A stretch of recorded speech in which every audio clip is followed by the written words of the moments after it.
Cette patiente souhaite cacher son eczéma, mais sans risquer d'augmenter ses lésions.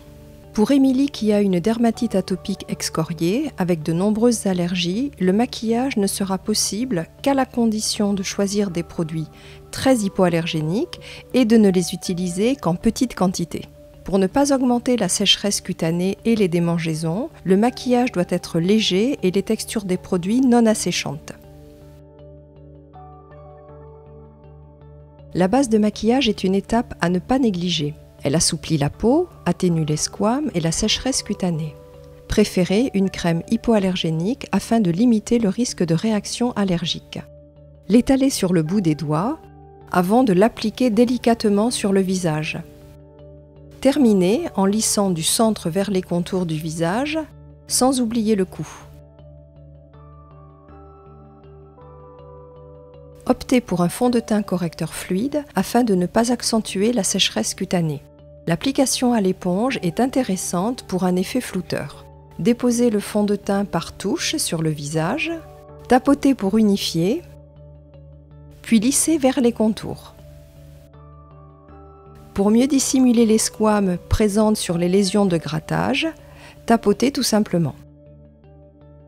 Pour finaliser la correction, appliquez localement un peu de fond de teint avec un pinceau fin. La poudre habituellement utilisée pour fixer le maquillage a tendance à augmenter les sensations de tiraillement et les démangeaisons. Elle n'est donc pas recommandée en cas d'inflammation ou de sécheresse cutanée intense. L'application d'un peu de fond de teint hypoallergénique est intéressante pour cacher rapidement les rougeurs. Comme les fards à paupières ne sont pas toujours bien tolérés par les atopiques, l'astuce est de souligner les sourcils et d'allonger les cils pour intensifier le regard. Avant de redessiner les sourcils, prendre des points de repère. Tracez une verticale en partant de l'angle du nez vers l'angle interne de l'œil, puis une diagonale en partant de l'angle du nez vers l'angle externe de l'œil, et une dernière en partant de l'angle du nez vers la pupille pour trouver le point releveur. Faire de petits traits pour accentuer naturellement la ligne des sourcils. Pour gommer ou rectifier les erreurs éventuelles, utilisez un coton-tige imprégné de fond de teint et gommez tout simplement. Poudrez légèrement pour fixer le crayon et terminez en brossant pour plus de naturel. Il est important de choisir un mascara hypoallergénique et de ne pas l'utiliser plus de 6 mois après ouverture.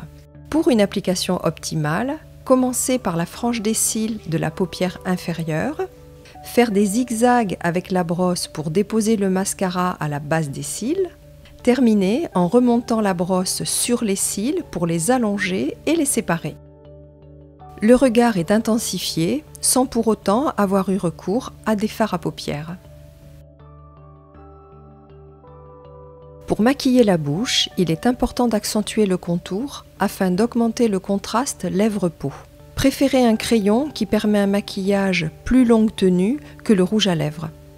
Il permet également la superposition d'un baume à lèvres qui sera plus nourrissant.